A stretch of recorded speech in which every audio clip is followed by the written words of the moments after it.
আল্লাহু আল্লাহ। অনেক মানুষের এই প্রশ্ন থাকে যে ভাগ্যের বদলে যাওয়া আর তকদিরগুলোর বদলে যাওয়া সম্ভব? আল্লাহ এমন কোন নিশানি প্রকাশ করেন যেটা থেকে বোঝা যাবে যে আল্লাহ আমাদের ভাগ্য বদলাতে চলেছেন? তাহলে মনে রাখুন যে যখন আল্লাহ কারো ভাগ্য বদলাতে চান না, তো তাকে কিছু ইশারা প্রকাশ করেন।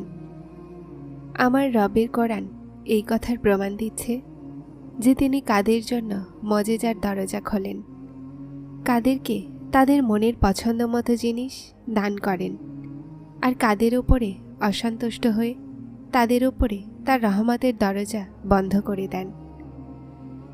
তাহলে মনে রাখুন, নামাজ থেকে কাউকে তাহাজ্জুদ পর্যন্ত নিয়ে আসা, এটা হলো আল্লাহর ভালোবাসা। তাহাজ্জুদ তো সবচেয়ে বড় দলিল নিজের রবের প্রতি ভালোবাসার। যে যদি একটা দুঃখে ভরা রাত আল্লাহর সামনাসামনি বসে কাটিয়ে দেওয়া হয়, তো জীবনের বাকি রাতগুলো জেগে কাটাতে হয় না।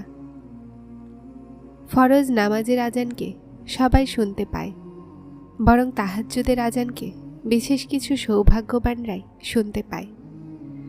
ফরজ নামাজ তো অনেক মানুষেরাই পড়ে, কিন্তু তাহাজ্জুদ তো আল্লাহর বিশেষ কিছু বান্দাই পড়ে। কতটা সৌভাগ্যবান সেই চাওয়াগুলো যা আমাদেরকে তাহাজ্জুদ পর্যন্ত আনে। মানুষ লাখবার বলুক এটা অসম্ভব, কিন্তু আমি তাহাজ্জুদের মাধ্যমে তকদিরগুলোকে বদলাতে দেখেছি। যখন আপনার অন্তরে তাহাজ্জুদ পড়ার খেয়াল বারবার আসছে, তাহলে বুঝে নিন যে আপনার দোয়াগুলোর কবুলিয়তের পরোয়ানা পেয়ে গেছে। আপনার দোয়াগুলো কবুলিয়তের দরজা পেয়ে গেছে। আপনি শুধুমাত্র দোয়া করুন আর বাকিটা তার হাতে ছেড়ে দিন। কে জানে তার আপনার চাওয়া এতটা পছন্দ যে তিনি আপনাকে আরও শুনতে চান।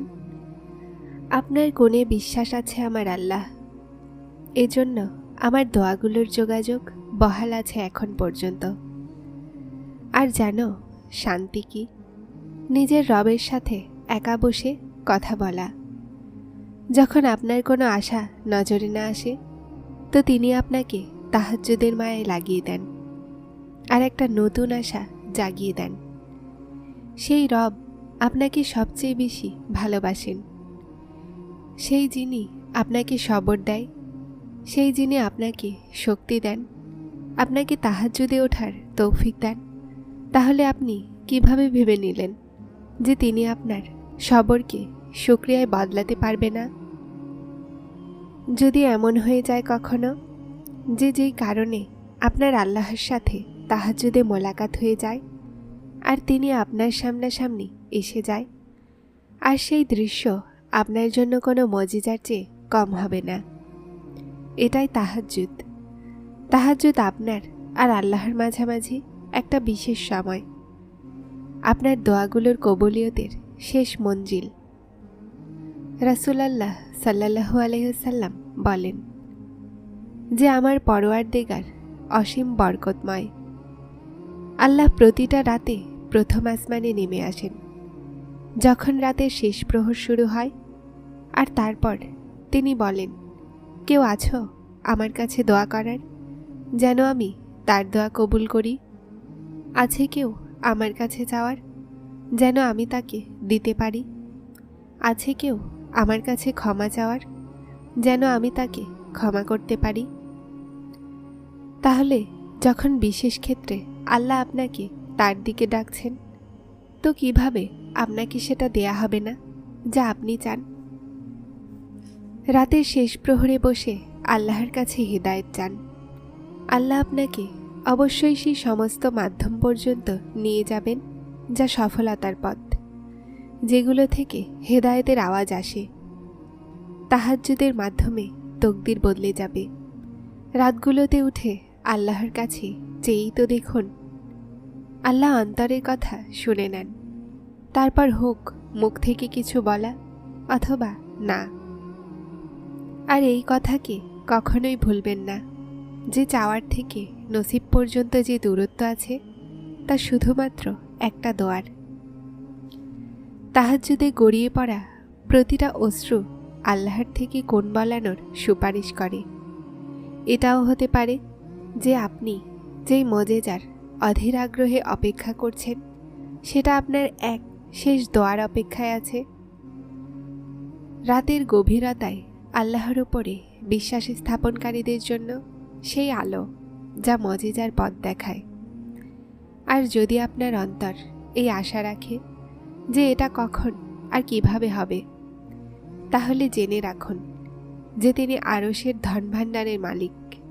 কোণের ক্ষমতা রাখার পরও যদি আপনাকে পরীক্ষা করছেন, তাহলে বুঝে নিন সেই দেরির পিছনেও কোনো হিকমত লুকিয়ে আছে।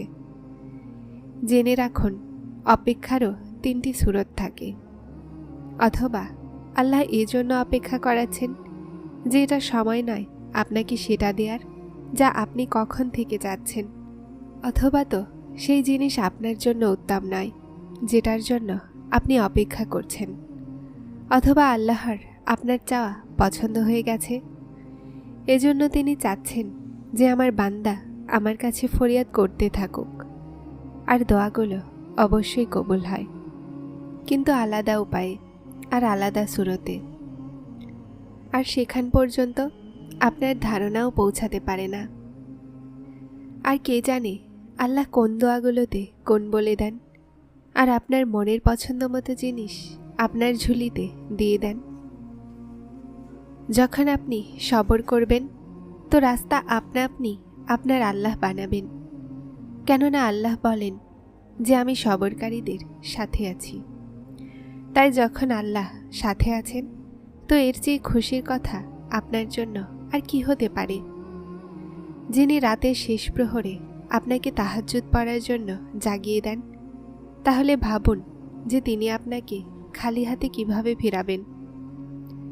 এজন্য যখনই রাতের শেষ প্রহরে চোখ খুলবে, তাহলে বুঝে নিন যে আল্লাহ আপনার সাথে কথা বলতে চান, কেননা তাহাজ্জুদ এক এমন প্রিয় ইবাদত যেটার ডাক স্বয়ং আরশ থেকে আসে।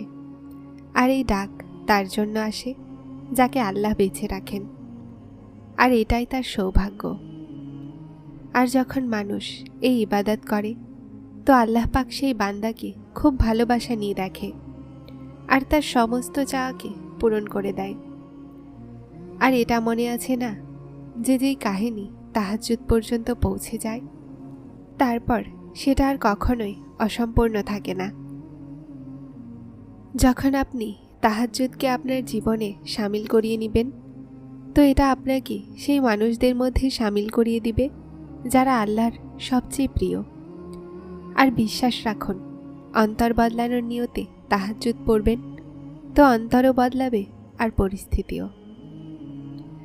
আল্লাহ বলেন, দুঃখ করো না, কেননা এই পরিস্থিতি তোমাদের ওপরে এজন্য আনা হয়েছে যেন তোমাদের ওপরে থেকে সত্য মুমিনকে সেই সময় সেই রব তার রহমতের সাথে অবতীর্ণ হয়ে আপনাকে নিজের নিকটবর্তী করে, আপনাকে নিজের নিকটবর্তী করে আপনার ফরিয়াদকে খুব মনোযোগ দিয়ে শোনেন। কেননা তাহাজ্জুদ তো দেয়ারই দরজা, তাহাজ্জুদ তো হলই প্রতিটা সমস্যার শেষ সমাধান। আর একটা কথা মনে রাখুন যে তাহাজ্জুদ তো সেই নসিবের সাথেও লড়াই করে যার সামনে আপনার দোয়াগুলোও নিরুপায় হয়ে যায়।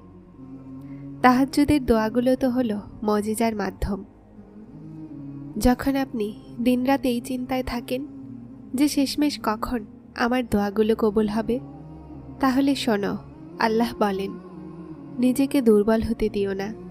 আল্লাহ সব কথা শোনেন আর তিনি সব কিছু জানেন। জমিনে যদি হাত তোলো তাহলে আরশে আল্লাহকে পাবে। আল্লাহ তো না চাইতেও আশা পূরণ করে দেন, তাহলে চাইলে তো মজেজায় দিবেন না। আপনি কিভাবে ভাবেন যে তিনি আপনার চাওয়াতে কোন বলতে পারবেন না? আল্লাহ বলেন, তোমার রব তোমাকে পরিত্যাগ করেনি। আপনার তকদিরের বিগড়ে যাওয়া আর গুছিয়ে যাওয়া সব কিছুই আল্লাহর হাতে আছে। আর মনে রাখুন, রবের পক্ষ থেকে তাহাজ্জুদে শান্তি পাওয়া কবুলিয়তের বিশেষ নিশানি। যখন মনে হবে যে অন্তর খালি আর আশাগুলো ব্যর্থ, তাহলে কিছু করো না, শুধুমাত্র নিশ্চিন্তে সেজদায় তাহাজ্জুদ করবে। তিনি তোমাকে পথ দেখাবেন, তিনি আপনার ভাগ্যকে বদলাবেন, আর আপনার খালি অন্তর ভরে যাবে। কবুলিয়তের আরেকটা নিশানি তো হলো এটাও যে আপনি দুনিয়ার সামনে না ঝুঁকে, জনে জনে হাত না পেতে সেই আজিম রবের ওপরে বিশ্বাস রেখে শুধুমাত্র তার সামনেই ঝুঁকে যান। রাতগুলোতে উঠে উঠে তাকে রাজি করান। তাহলে জেনে নিন, খুব জলদি আল্লাহ আপনার ওপরে তার রহমত বর্ষণ করতে চলেছেন। মনে রাখুন, প্রতিটা চলে যাওয়া দিন আপনাকে আপনার মঞ্জিলের নিকটবর্তী করছে। আপনি বিশ্বাসের সাথে দোয়া করতে থাকুন, কবুলিয়ত অবশ্যই আসবে। আর যে মানুষেরা এটা ভেবে দোয়া চাওয়া ছেড়ে দেয় যে নসিব তো লেখা হয়ে গেছে, তাহলে হবে সেটাই যা নসিবে আছে, কিন্তু কখনো এটা ভেবেছ যে নসিবের লেখায় যদি সব কিছু হতো, তাহলে আল্লাহ দোয়া করার ইখতিয়ার দিতেনই কেন? দোয়া ভাগ্য তো কি নসিবের লেখাকেও বদলাতে পারে। কে জানে, যা আপনি চাচ্ছেন তা আল্লাহ আপনাকে দিতেই চলেছেন, কিন্তু এর আগে তিনি আপনার থেকে অনেক বড় বড় কাজ করাতে চান। দেরি হচ্ছে, তাহলে অবশ্যই উত্তম কিছু হতে চলেছে। তাওয়াক্কুল যদি মোসার মতো হয়, তাহলে ভাগ্য ইউসুফের মতো বদলে যায়। ভাগ্যের ওপরে হতাশ হও না, আল্লাহর কাছে ভালো ভালো ধারণা রাখো, প্রশান্ত হয়ে যাও। যে গভীর বিশ্বাস তুমি আল্লাহর ওপরে করছো, সেটা এই কথার প্রমাণ যে মজেজা তোমার ভাগ্যে লিখে দেয়া হয়েছে। এজন্য মনে রাখো, যারা দোয়া করে তারাই পায়। এটাই আইন সেই রবের, যে দোয়া করে সেই জেতে। এটাই রহস্য জীবনের। যারা চ্যানেলটিতে নতুন এসেছেন তারা সাবস্ক্রাইব করে হেদায়েতের সাথে থাকুন। আসসালামু আলাইকুম।